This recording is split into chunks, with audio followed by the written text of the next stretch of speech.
setelah itu pula Presiden Jokowi mengumumkan investor akan diberikan surat hak milik tanah. Tidak ada di dunia dikasih itu.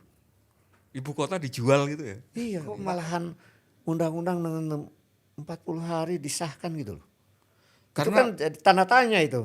Ada apa?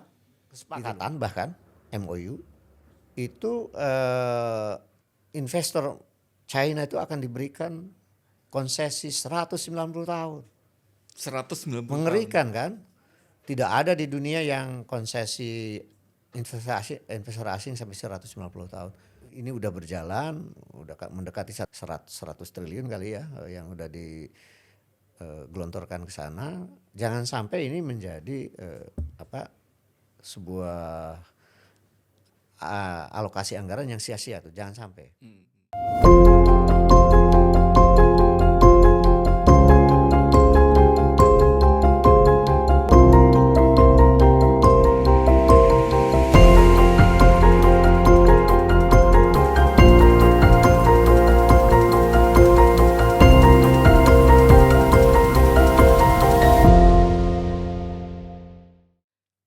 Salam Pancasila. Kawan, bertemu lagi dengan saya Winarko Ngantiwani di Ruang Dialektika.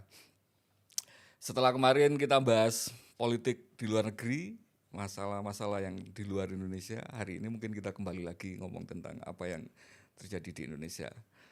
Kebetulan tamu kita ini sebenarnya kami sudah cukup lama mau mengundang beliau, tapi karena berbagai macam kesibukan, akhirnya baru sekarang berkesempatan. Dan kebetulan hari ini kayaknya itu mulai agak ramai lagi isunya yang kami ingin diskusikan dengan beliau, karena kemarin Tempo di liputan terbarunya menyebut sebuah informasi yang rasanya akan jadi ramai bahwa ternyata presiden terpilih ini Pak Prabowo itu ternyata tidak terlalu antusias dengan ide IKN. Bahkan oleh Tempo disebut yang katanya rencana pelantikan nanti di IKN itu Prabowo selaku presiden yang akan dilantik itu merasa keberatan. Nah, saya jadi ingat kemudian bahwa kemarin kami kepingin mengundang beliau ini untuk membahas lebih detail soal apa sih sebenarnya yang terjadi di IKN ini. Kenapa kemudian kita harus tahu, karena kemudian banyak hal yang beliau sampaikan di berbagai macam kesempatan tentang hal-hal yang harus kita awasi tentang IKN. Termasuk kemungkinan bahwa nanti jangan-jangan anggarannya nggak cukup. Nah, kalau nggak cukup gimana, udah kadung di undang-undang kan udah kadung. Nah, tanpa berpanjang kata, kita perkenalkan tamu Ruang Dialektika kali ini, seorang ekonom yang sangat senior. Beliau profesor dari IPB, tapi juga salah satu pendiri Indef, Profesor Didines Damanhuri. Apa kabar, Prof? Baik, terima kasih. Salam Pancasila. Salam Pancasila. Sehat, Prof? Nggih? Alhamdulillah. Terima kasih sehat, sudah sehat, datang sehat. ke Ruang Dialektika. Iya, ini Dan unik ya, bagus ini. Prof, kemarin sekitar mungkin 2-3 bulan yang lalu Prof bersuara cukup lantang di media, mengingat-ingat kita tentang hal-hal yang terkait dengan IKN. Dan hari ini kemungkinan itu akan jadi pembahasan publik lagi. Nah, tolong bantu kami Prof untuk kemudian apa sih yang harus perlu kita waspadai dari IKN ini?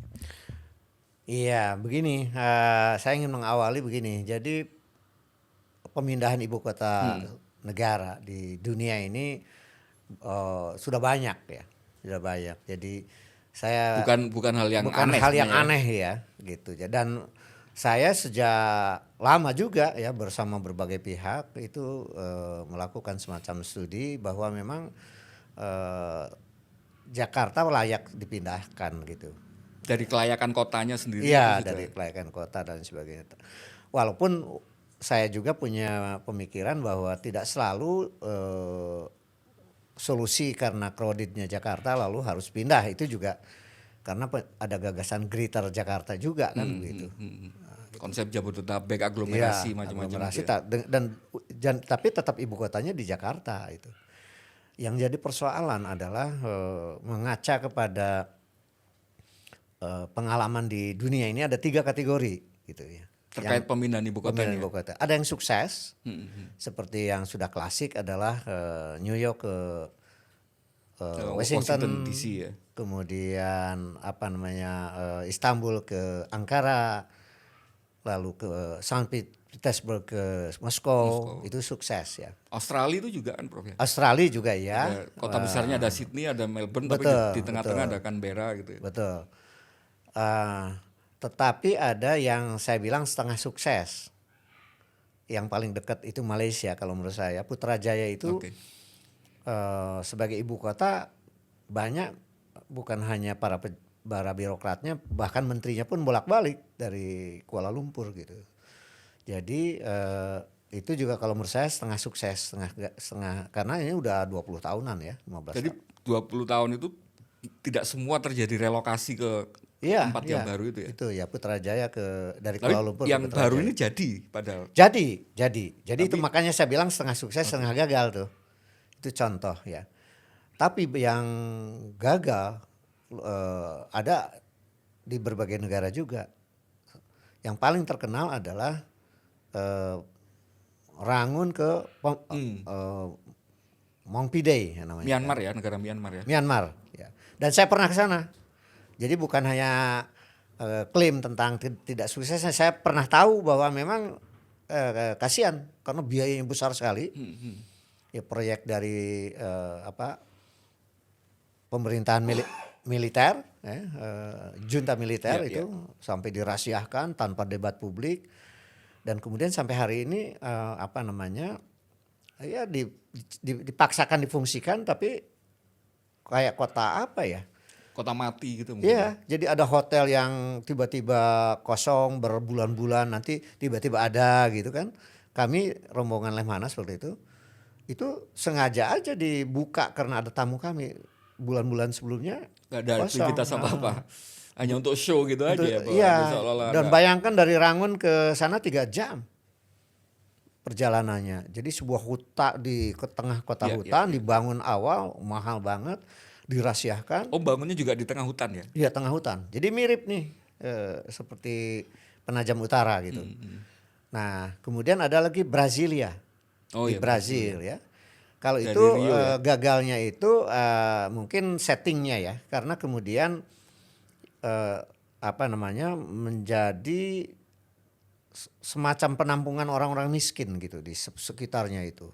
Tidak terjadi pemindahan ibu kota yang sesungguhnya gitu. Itu kan juga sama ya, di tengah hutan juga ya konsepnya yang Brasilia itu. Betul. Jadi itu harus hati-hatinya di situ.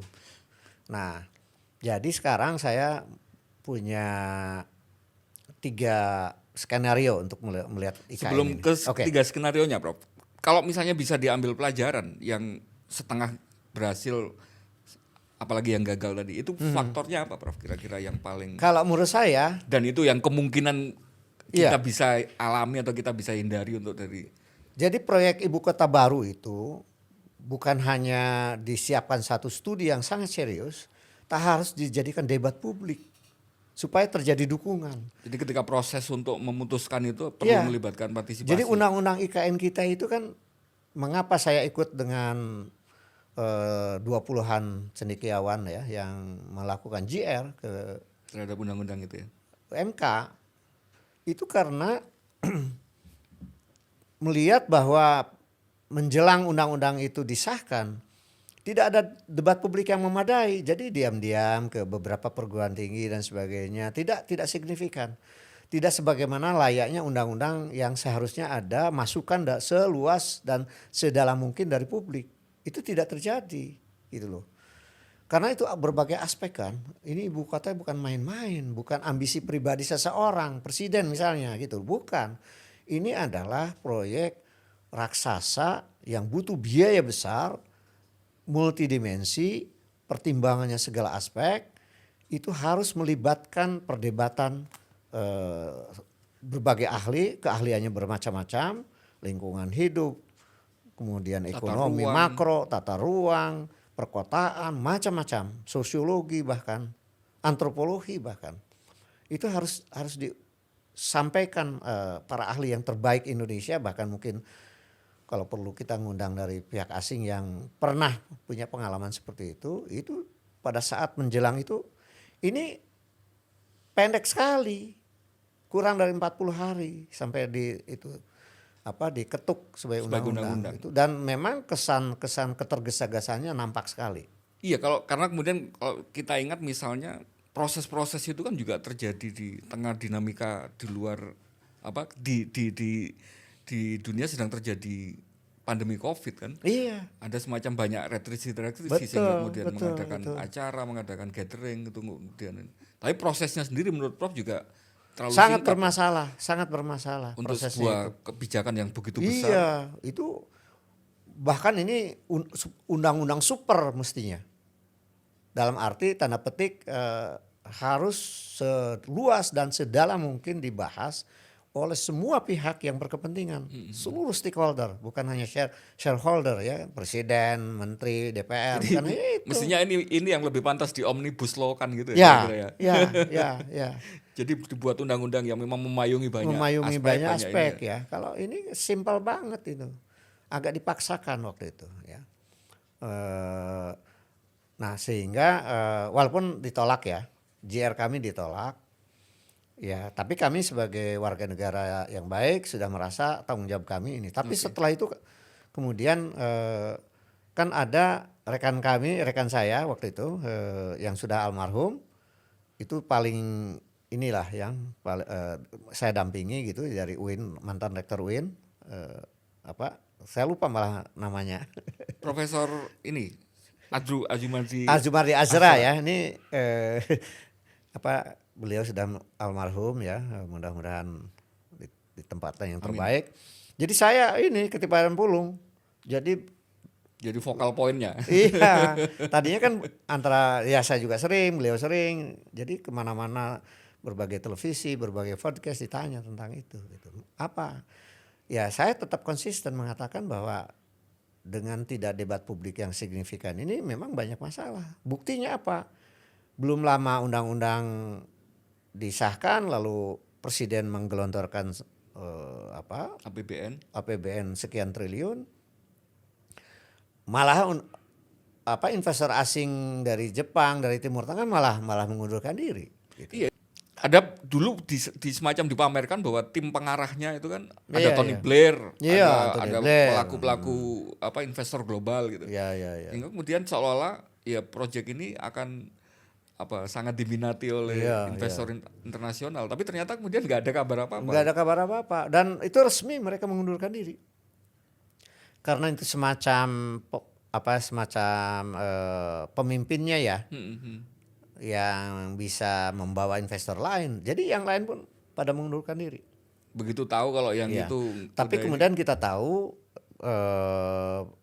Presiden Jokowi dengan sangat antusiasnya terus bahkan ada refocusing, dana-dana dari berbagai kementerian ditahan lalu dikumpulkan lalu terus APBN lah yang membiayai infrastruktur inti lah. Infrastruktur dasarnya. Dasar.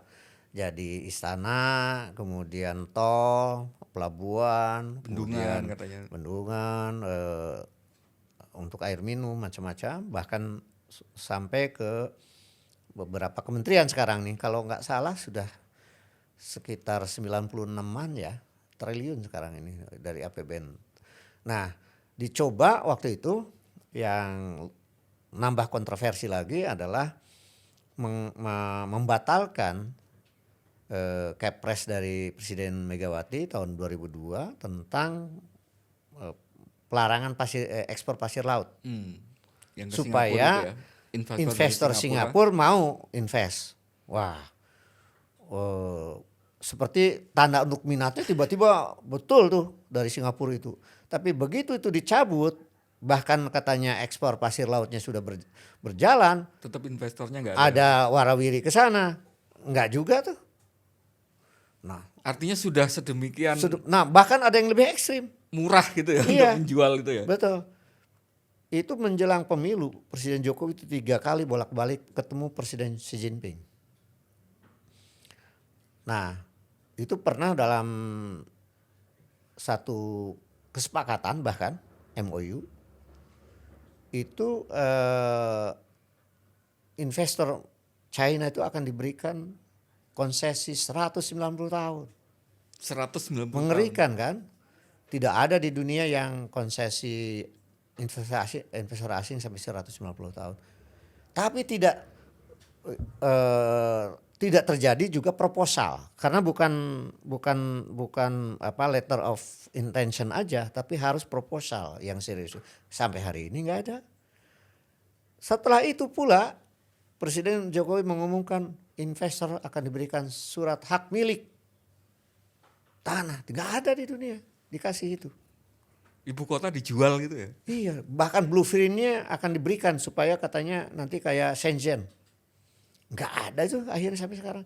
Memang itu berbagai analisis ya, ada masalah pertimbangan internal perekonomian China juga yang memang mereka hati-hati karena timbul juga apa namanya semacam protes-protes dari berbagai negara. Skema investasi Cina ini kan tidak selalu menguntungkan negara ya, tujuan ya.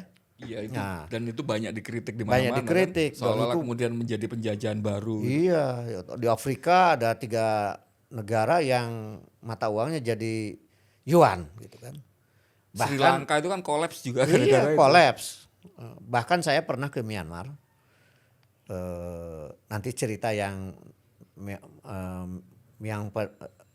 apa namanya? Nama ibu kota barunya itu Myanmar. Naypyidaw. Nah, di samping saya tahu tentang Naypyidaw, tapi tahu juga betapa sudah merasuknya pengaruh China, RRC itu di dalam kehidupan kenegaraan mereka. Oh jadi China itu juga masuk di pembangunan Naypyidaw. Oh iya, bukan Naypyidaw-nya. Iya, tapi ini investasi di berbagai hal. Oh oke. Di perekonomian gitu ya. Myanmar itu. Jadi udah kayak semacam satelitnya Cina. kalau kesan saya ya. Berbagai hal itu. Jadi apa namanya? Itu banyak kritik lah. Gitu. Nah, apakah karena itu lalu Cina dengan dikritik banyak apalagi dengan kolapsnya Sri Lanka lalu hati-hati dan dia juga melihat bagaimana reaksi IKN di dalam negeri yang juga belum sepenuhnya diterima oleh berbagai pihak, termasuk mungkin apakah skenario kayak kereta cepat itu akan diulang, yaitu ketika misalnya Cina itu ingin membebankan ke APBN karena APBN-nya sudah sangat terbatas kita ini. Ruang manuver APBN kita tuh sudah terbatas sekali. Ruang fiskalnya sudah terbatas sekali. Nah, jadi saya kira sampai hari ini masih sepi investor asing ini. Nah, jadi yang kabar-kabar waktu kampanye kemarin bahkan di debat ada, itu kan disampaikan. Nggak ada, realnya nggak ada. Sudah, itu namanya apa namanya? Letter of intention. Cuman ngomong kalau niat suka ya, mau gitu ya. Mau gitu. Tapi tidak ada proposal. Yang harus dibuktikan bahwa mereka itu serius harus ada proposal. Kalau yang beberapa kali Pak Jokowi untuk kesana groundbreaking itu bukan investor gitu ya. Begini, nah setelah itu apa namanya asing itu kemudian sampai sekarang masih belum berminat, lalu dicoba investor dalam negeri. Nah, dengan segala pendekatan barangkali akhirnya ada semacam konsorsium yang diketuai oleh Aguan, ya kan? Ada groundbreaking di sana. Tapi kemudian yang dijanjikan mau bangun mall dan hotel itu katanya saya baca ya, tidak jadi, belum jadi.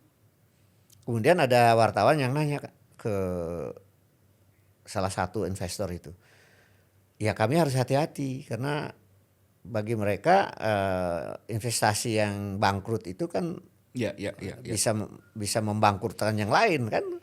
Mereka dengan apalagi dengan katakanlah sudah investasi gede di tengah hutan yang belum tentu ada ini kelanjutan bisnisnya gimana nanti. Betul. Kan teorinya pengembangan kota mestinya kan setelah settle gitu ya, infrastruktur inti itu, kawasan inti itu, lalu kan terjadilah kedatangan investor gitu kan.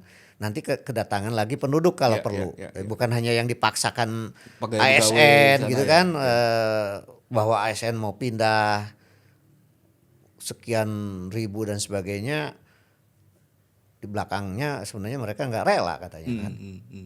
Ya udah biasa enak hidup di Jakarta, Iya, bayangin hidup bukan di. hanya soal enak tidaknya. Di sana tuh kan kalau harus pindah itu kan butuh pendidikan untuk anak-anaknya, Nah, oke. jaminan kesehatan, Jadi apa? kemudian belanja, Fasosnya itu belum pasos Pak, tersedia ya. iya, prasarana Sosialnya ekonomi ya, dan ya, ya, sosial ya, ya. harus ada. Sekolahan, Memang rumah ada sakit. dijanjikan, semua janji aja.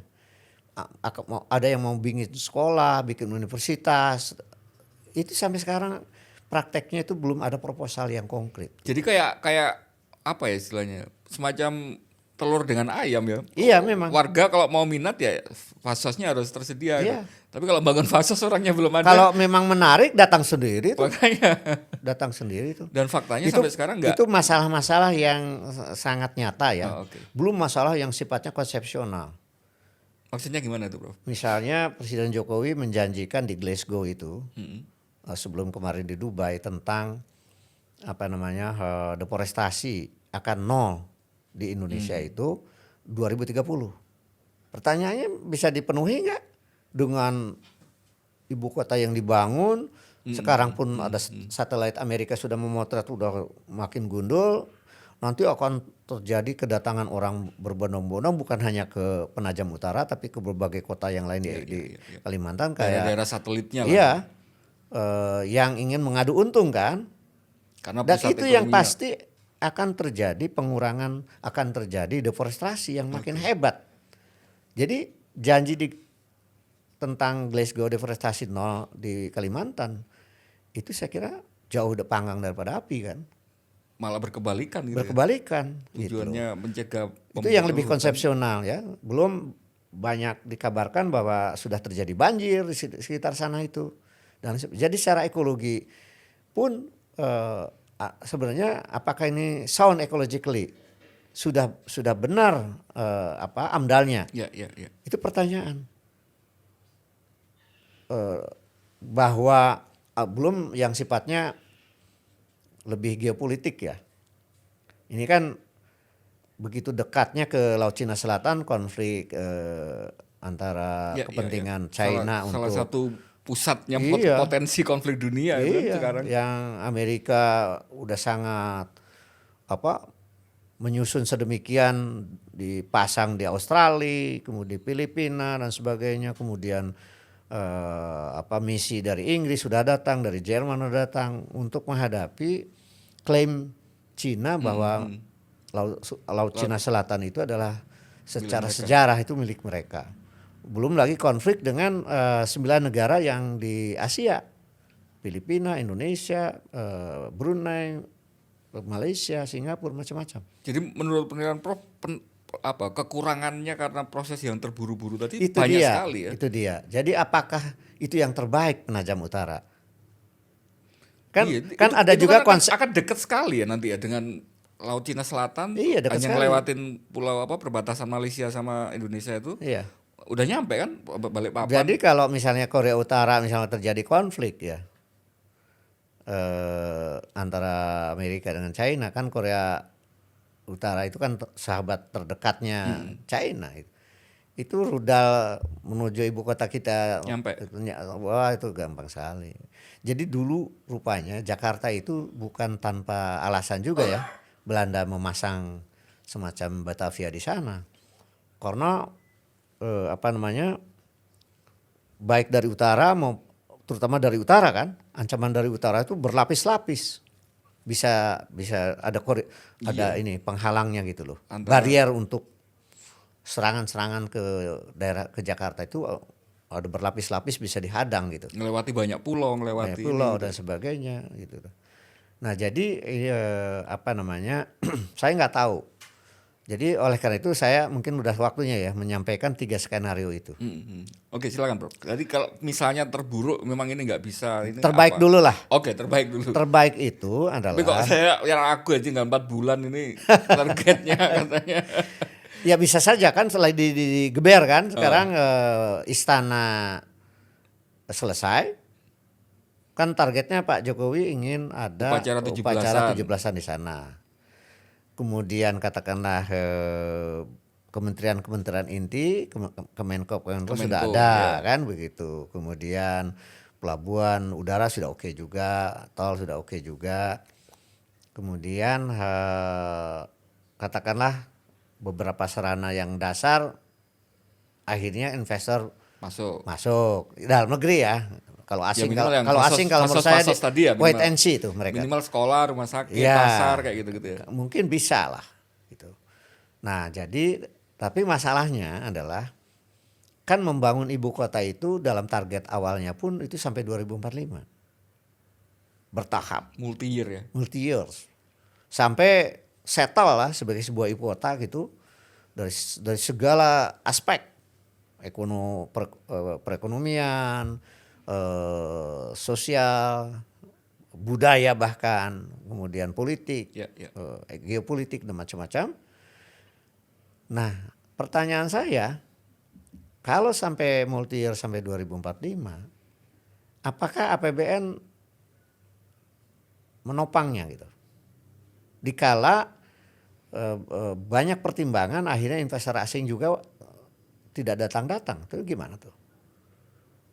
Nah, yang dikhawatirkan adalah kayak Naypyidaw itu di Myanmar itu.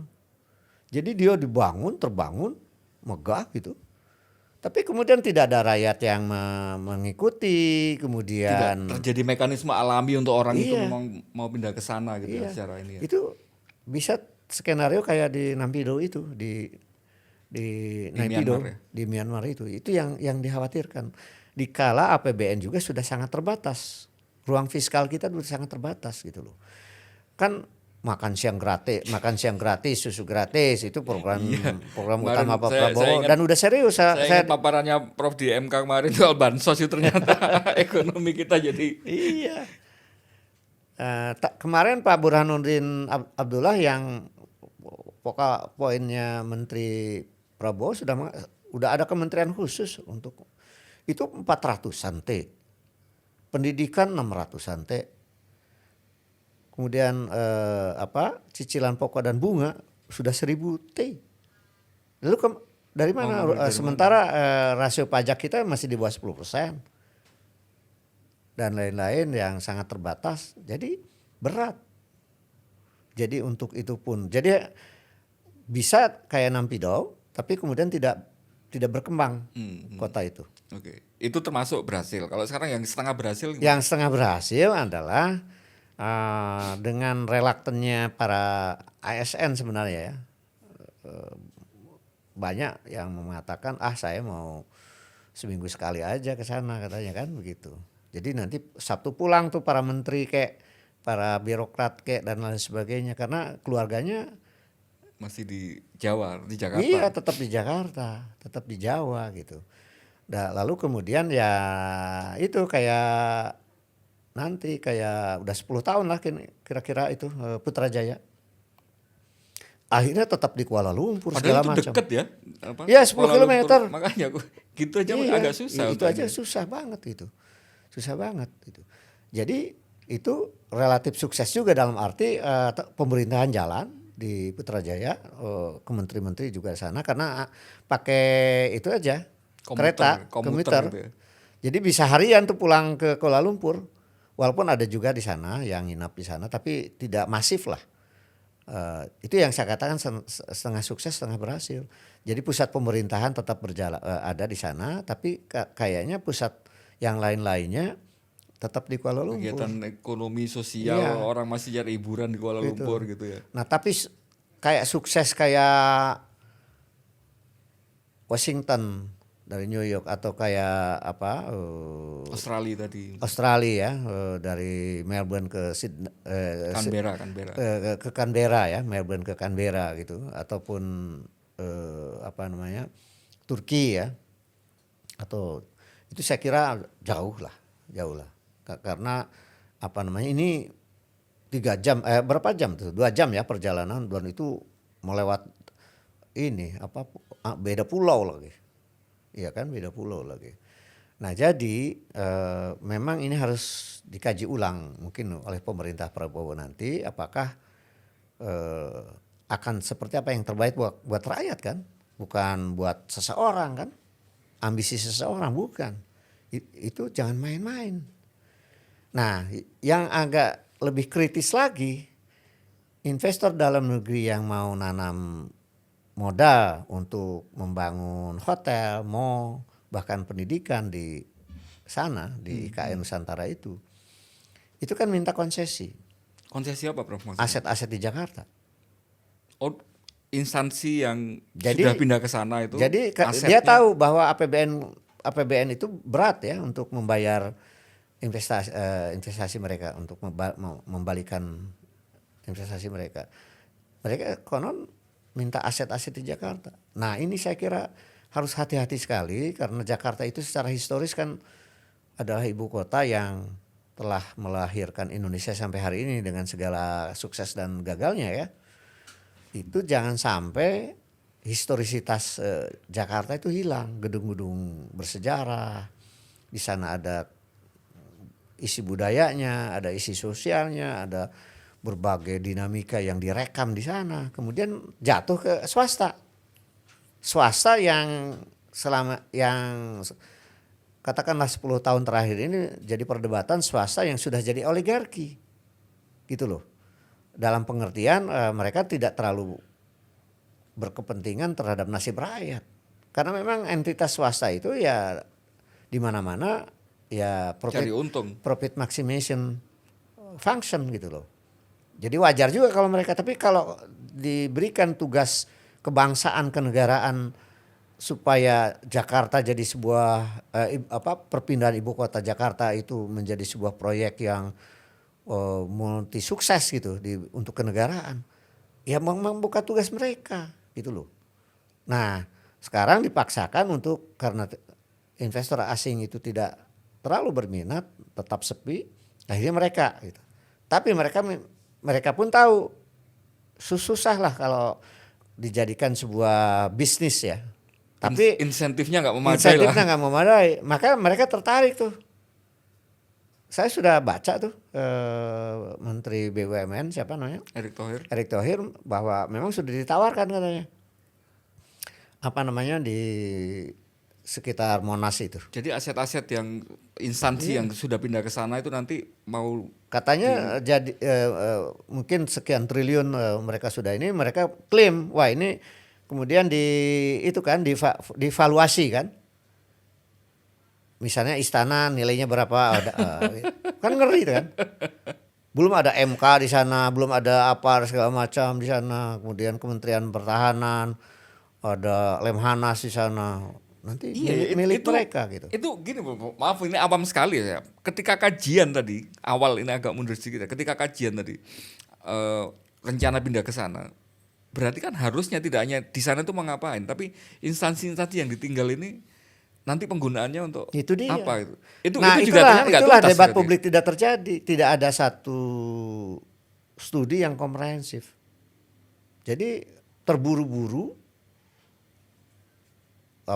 kayak obsesi perorangan ingin istana segera dibangun lalu ingin upacara 17 Agustus 2025 warisan museum gitu meninggalkan monumen gitu ya. Tapi tidak dengan dukungan publik yang luas dalam pengertian yang positif ya.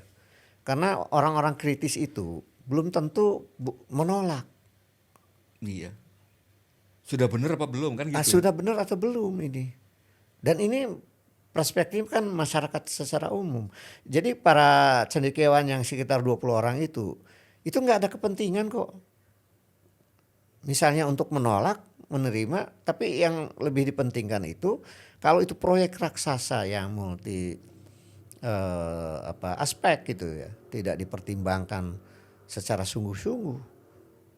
Ya ini bahayanya buat rakyat kan, karena ini proyeknya multi year sampai 2045. Jadi waktu itu pun 600 triliunan itu kan pertama stud kapital gitu. Jadi bayangkan berapa ribu triliun nanti yang akan sampai selesai dibutuhkan sampai sebuah ibu kota yang ideal gitu ya. Dan itu ternyata menurut penilaian Prof dan kolega-kolega tadi itu nggak detail sama sekali ternyata. Sama sekali nggak detail. Sehingga kemudian kesan sampai sekarang masih tambal sulam kebijakan Ya, ini ya. masih Jadi terus. artinya dampaknya sekarang ya misalnya dipaksakan tadi investor dalam negeri akhirnya dia minta konsesi aset-aset Jakarta. Itu kan di luar dugaan kali. Karena kepepet aja kali. Itu salah satu dampak yang sudah sangat kelihatan bahwa sangat tidak siap mengantisipasi ya berbagai hal ya yang negatif ya gitu. Kan skenario-skenario itu harus Iya, disusun berdasarkan data-data empiris, data-data historis yang diperhitungkan secara exhaustive, habis-habisan segala aspek. Itu harusnya sebuah ibu kota, dikupas bayangkan gitu ya, ibu ya, kota ya. ini. Dan toh kita juga nggak kekurangan orang pinter Oh teknokrat. iya. Tapi karena nggak dilibatkan tadi ya ini. Enggak, memang ini adalah sebuah legislasi yang menurut saya salah satu terburuk. Oke, kemudian karena ini toh sudah jalan, proses ada pembangunan. Terburuknya apa kira-kira Pak? Kalau yang terjadi Itu ternyata tadi menanti. kayak Nampido itu. Nanti jadi, tapi kemudian ya aset-aset itu ya jauh dari optimal penggunaannya. Jadi kayak uang apa ya? Ya pemborosan lah. Enggak, Dia soalnya tidak sesuai dengan skenario yang paling ideal untuk membangun sebuah ibu kota. Bayangkan itu sebuah ibu kota dan mungkin udah nanti seratusan ribuan triliun, lalu fungsinya jauh dari yang seharusnya. Kan itu sebuah kerugian besar sekali. Lalu kita jadi konflik yang nggak berketentuan lagi kan. Padahal kalau cukup sabar, apalagi waktu itu pandemi ya, bayangin, yang membutuhkan konsentrasi anggaran untuk menghadapi masalah itu. dampaknya ya Itu untuk mitigasi. kok malahan undang-undang dengan 40 hari disahkan gitu loh. Itu Karena kan jadi tanda tanya itu. Ada apa? Gitu loh. Ini agenda apa? agenda apa ini? Perorangan kah ataukah agenda negara gitu? Yang orang-orang terbaik begitu banyak di Indonesia ya, yang reputasi internasional segala macam kan ada di Indonesia ini. Karena kemudian salah satu yang muncul perdebatan di media itu kekhawatiran, dan ini akan jadi ironi sejarah sekali ketika Jokowi ternyata melakukan itu, bahwa ketika Jokowi naik itu menggantikan SBY yang dalam tanda petik banyak dikritik karena meninggalkan Candi Hambalang gitu kan, sebuah proyek besar yang itu ternyata Ini nggak ada mangkrak apa-apanya gitu kan ininya gitu. Hambalang itu kan dari Nah, sisi nilai saja. Ini apakah mungkin kemudian yang namanya proyek IKN ini akan bernasib sama ketika pemerintahan tidak mempunyai kapasitas lagi untuk melanjutkan itu? kan antara buruk juga ada yang sangat buruk, buruk biasa gitu. Atau kayak Nampido itu ya buruk lah. Kalau sangat buruk itu bisa jadi rongsokan kan. Itu di Malaysia kan ada sebuah proyek apa namanya kawasan gitu yang terpadu gitu. Itu sekarang kayak rumah hantu tuh. Itu yang lebih buruk lagi tuh. Jadi marilah dikaji, ini udah berjalan, udah mendekati 100 triliun kali ya yang udah digelontorkan ke sana. Jangan sampai ini menjadi sebuah alokasi anggaran yang sia-sia tuh, jangan sampai. Harus ada solusi, Udah terjadi memang, harus ada solusi. Oke, sekarang Belum lagi nanti kaitannya dengan undang-undang DKJ ya, daerah khusus Jakarta. ya gimana itu Bro?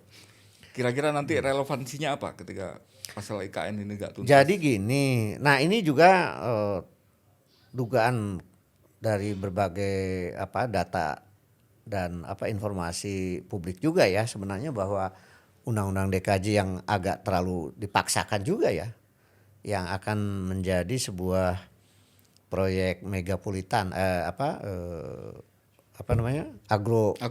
aglomerasi yang mencakup bukan hanya Jabodetabek ditambah dengan Cianjur dan Depok gitu. yang menurut Undang-Undang DKJ kan itu menjadi kewenangan Wapres. Jadi ini yang satu diduga adalah IKN lebih kepada obsesinya Pak Jokowi, yang satu lagi ini menyiapkan Wadah gitu ya. wadah buat Wapres yang biasanya itu kewenangannya itu Hanya terbatas ya. ban serep gitu ya. Dan saya terbatas. Tapi sekarang dia punya kewenangan yang luar biasa karena ini kan bukan hanya DKI plus daerah saya Bogor, Tangerang, Bekasi, Karawang, ditambah Jabodetabek kan, plus Cianjur sampai Depok kan gitu. Nah ini apakah ini tidak semata-mata sama aja nih menampung ambisi pribadi gitu, bukan lagi Ngomong kepentingan negara ya. pernahkah ada satu kajian bahwa kalau ibu kota itu sukses di sana lalu kalau DKI harus seperti apa? Nggak ada kajian yang serius kalau menurut saya, belum ada tuh, kan harus ada itu. Jadi dapat dibayangkan kalau kayak New York gitu ya, atau kayak Saint Petersburg gitu kan, atau kayak Istanbul gitu kan, yang ditinggalkan sebagai ibu kota lalu ada ibu kota baru yang sudah sukses, yang saya katakan contoh sukses besar gitu. Harus sampai ke sana kan, bayangannya kayak apa gitu. Misalnya New York udah kayak ibu kota dunia kan untuk bisnis dan industri Iya, dan iya. Mungkin senyampang ini memang belum ada kajian yang serius. Mungkin Prof bisa ngasih nggak tahu kayak semacam bagusnya gimana nanti kalau ibu kota yang ditinggal ini sudah ya. berjalan. Jadi kalau menurut saya ada dua aspek ya. Satu, kita belajar dari ibu kota yang ditinggalkan yang sukses kayak New York, kayak Moskow, kayak Istanbul gitu itu yang sukses. Belum Melbourne ya. Eh, eh, Bahkan sebenarnya Berlin, Bonn ya, Berlin. Sekarang jadi ibu kota lah. Jadi itu adalah sebuah benchmark tentang ibu kota yang modern begitu ya. Tetapi menurut saya semacam DKI dan aglomerasi itu harus dibayangkan dia bukan hanya pusat industri, perdagangan internasional, hal-hal yang bersifat modern itu bisa ditampung di sana, berkembang gitu. Tapi juga Indonesia ini adalah penuh dengan kearifan sebagai bangsa, kearifan sebagai bangsa. Jadi nanti harus ada tiga keseimbangan sebagai sebuah proyek raksasa modern. Itu harus disiapkan teknologinya, digitalisasinya kayak apa, tetapi juga secara ekologi harus disiapkan sebagai kota yang dia tuh sustainable. Ya, ya. Jangan menjadi penampungan orang miskin gitu kan, yang karena tidak disiapkan itu gitu. Jadi harus sangat manusiawi, disiapkan bagaimana nanti ramah lingkungan. Dan satu lagi tadi ramah lingkungan tadi, bagaimana mengolah sampah. Ya, ya, ya. Itu Istanbul itu sekarang jadi percontohan pengolahan sampah terbaik dunia loh. Sekarang ini oleh Erdogan lagi. Lalu pengolahan limbah sungai ya. Bahkan Thailand saja sudah berhasil dalam kurang lebih 10 tahun seluruh sungai-sungainya menjadi wisata, transportasi wisata, dan di pinggir-pinggir sungai itu menjadi bisnis yang sangat menarik buat para wisatawan. Jadi frontage gitu ya. Iya, ini udah disiapkankah? Kan dia bukan hanya ambisi investor datang lalu buat siapa, tapi kan buat rakyat. Di sana sampai ada akhirnya mall di Bangkok itu yang memang menampung industri rakyat, agroindustri, bukan hanya mall modern. Jadi sangat ini selektif ya, dan sekarang Bangkok sudah berkembang sedemikian menariknya, dan salah satu yang sukses di dunia itu menampung wisatawan. Tetapi secara ekologi juga mereka sedemikian rupa sehingga sungainya itu menjadi bukan hanya mata pencaharian ekonomi tapi bersih begitu loh. Ada pengolahan sampah dan sebagainya. Jadi ini harusnya dipikirkan ya, bukan hanya sekedar menampung ambisi orang yang nggak punya kuasa, dia ingin beri kekuasaan, bukan itu. Dan sudah terpikirkan nggak seorang yang pengalamannya sangat pendek bahwa dia diberi kekuasaan begitu besar dengan kompleksitas yang kita bayangkan tadi itu. Sedemikian rupa ruang politik kita sehingga ketika ngomong undang-undang teknokratis sebuah kota itu ternyata aspek-aspek yang justru jauh lebih esensial tadi. Iya. Kalah sama hiruk pikuknya ininya gitu. Dan lagi kalau seperti Kuala Lumpur ya, yang memang sudah ditinggalkan, itu kan sudah salah satu pusat intelektual juga.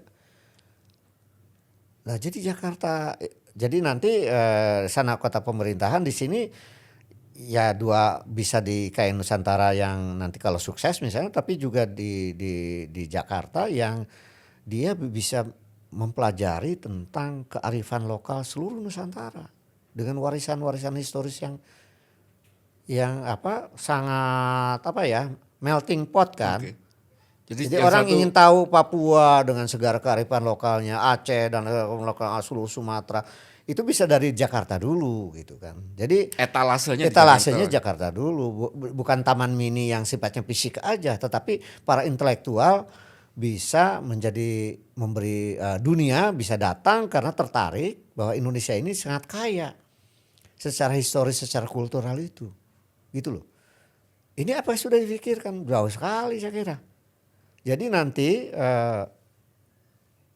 pemerintahan baru saya kira pikirkanlah berbagai kemungkinan Penajam Utara itu apakah akan dipaksakan sebagai ibu kota negara ataukah hanya ibu kota pemerintahan, sementara ibu kota negara tetap di Jakarta dengan segala pusat-pusatnya yang saya bayangkan tadi, ataukah mungkin ya sudah kota bangunannya sudah terbangun, sudah segala macam, jadi kombinasi mungkin kayak Camp David dengan ibu kota Kementerian Kehutanan, dan kemudian boleh juga jadi ibu kota Kalimantan Timur gitu loh. Nerima tamu-tamu dari luar misalnya biar suasananya beda di sana gitu kan, gitu dan benar-benar juga secara ekologi semenarik mungkin gitu loh. Jadi orang ingin ada percontohan mengenai hal-hal yang sifatnya sustainable secara ekologi bisa datang ke sana, tapi secara serius gitu. Prof sudah nyebut bahwa ini nanti pemerintahan baru harus ke sana gitu. Nah, sekarang mungkin kami dibantu juga, Prof. Kira-kira menjawab pertanyaan yang disampaikan yang diungkap oleh Tempo kemarin misalnya. Hari ini kan orang semua tahu kalau ini agendanya Presiden Jokowi.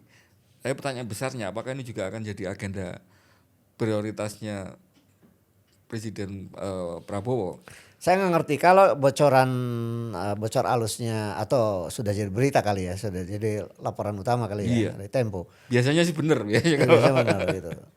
Saya nggak tahu bocor alus atau laput. Kalau laput berarti udah benar banget itu. Kalau tersampaikannya yang secara ini kayaknya di bocor alus. Bocor alus tapi ya. Berdasarkan dari laput juga. Iya, kalau bocor alus ya bisa jadi 50-50 lah. Iya. Tapi kemungkinan bahwa memang Presiden Prabowo dengan segala latar belakangnya, dengan bukunya yang sudah Paradoks Indonesia gitu kan, pernah mengkaji tentang Ghost Split, bahwa Indonesia bisa hilang dari peta dunia karena salah urus negara gitu kan. Bisa jadi Pak Prabowo akan mempunyai atau ingin memberikan legacy, apalagi usianya yang sudah tidak muda lagi gitulah, yang baik buat bangsa dan negara mungkin. Jadi jangan-jangan yang kita pikirkan sekarang ini nanti Pak Prabowo sampai juga ke arah pikiran itu. Jadi tidak tergesa-gesa lalu ingin dipaksakan di Penajam Utara, jangan-jangan begitu. Nah, karena saya juga udah membayangkan bahwa tidak mustahil juga kalau dia sudah berpidato di Mandiri Investor, dia bilang bahwa demokrasi is very messy, very Ya. costly gitu Oke, kan. harus Berarti kan mau ada perbaikan demokrasi jangan-jangan. mungkin Nah, ya itu mungkin kan? menurut Menurut Prof ini saya ya. sih mungkin itu. Dia sudah ada renungan itu. Kan bukan sesuatu yang masa dia sebelum dilantik jauh disahkan oleh MK kemudian berani memberikan sebuah diskursus yang diliput secara internasional sudah berani mengkritik demokrasi. Berarti dalam obsesinya ingin memperbaiki demokrasi dong. Kalau menurut saya. Jadi jangan-jangan ya keseluruhan ini dia akan evaluasi gitu yang terbaik buat bangsa ke depan. Oke. Tidak mustahil. Mudah-mudahan karena kemudian lagi-lagi kita nggak kepingin ini yang sudah keluar banyak sudah ini bahkan mungkin Kalimantan hutannya juga sudah banyak digunduli katanya Prof tadi itu kemudian jadi hambalang jilid kedua gitu kan. Iya, Ini iya, iya. sebuah Jangan sampai lah, program. jangan Jangan sampai sampai lah. gitu kan. Jangan sampai lah. Kita kepentingannya juga sama untuk kemudian mengingatkan bahwa Betul. ini perlu dikaji lebih serius dan masih ada kesempatan untuk itu. Masih Jangan hanya dong. memaksakan ini agenda Masih dong. politik, agenda warisan seseorang tapi kemudian bisa mengacaukan banyak hal gitu kira-kira Prof. Betul. Dan saya kira Presiden Jokowi kan bulan Oktober kan sudah selesai. Mungkin beliau jadi negarawan lah kalau bisa. Jadi kalau misalnya ada kritik ya harus terbuka juga lah gitu ya. Jadi legowo lah kalau misalnya bahwa ada perbaikan-perbaikan termasuk IKN, termasuk DKJ, termasuk demokrasi. Jadi kalau beliau legowo, Presiden Prabowo juga ada agenda perbaikan, ya klop lah buat rakyat kan. Tapi kalau dua-duanya tidak, wah ini masalah ini buat bangsa ke depan. Legasinya justru jadi sesuatu yang menakutkan jadinya gitu ya. Insya Allah enggak lah. Masa bangsa kita sudah 70 tahun lebih merdeka masih berpikirnya pendek gitu ya. Mudah-mudahan tidak lah. Prof, terima kasih atas wejangannya, atas penularan kepercayaan optimismenya. Ya, karena terus terang kalau di kami generasi yang 98 ini melewati proses kemarin pemilu dengan berbagai macam hiruk pikuknya itu jadi sangat pesimis gitu kan. Betul. Ngelihat ini. Tapi kemudian dengan kemungkinan cara baca yang seperti itu ternyata masih ada menurut Prof masih ada harapan gitu. Dan mudah-mudahan itu yang memang akan terjadi gitu. Mudah-mudahan. Oke. Terima kasih Prof Sama-sama. atas kesempatannya untuk hadir di ruang dialektika. Mudah-mudahan enggak kapok nggih. Karena Insya Allah. karena udah tahu sekarang. Salah satu kemudian tujuan kami untuk membuka ruang ini adalah untuk hal-hal yang kayak gini yang mungkin teknokratis, mungkin agak detail, agak nyelimet, yang nggak umum gitu perlu diomongkan gitu. Karena kemudian kalau yang ruang-ruang kayak gini kita semakin hilang ya nanti agenda-agenda publik itu jadi semakin terpinggirkan gitu. Ya selama sekian tahun yang lalu itu kan sempit ya ruang-ruang begini. Iya. Ya kita lebarkan lagi lah. Iya. Tahu untuk kebaikan semua orang. Oke. Nggih, bangsa dan negara. Terima kasih sekali lagi Prof. Sama-sama. Terima kasih. Ruang dialektika kali ini kami cukupkan sekian. Saya Winarko Kartiwani pamit undur dulu. Salam Pancasila. Salam Pancasila. Terima kasih banyak Prof. Sama-sama. Mas Win.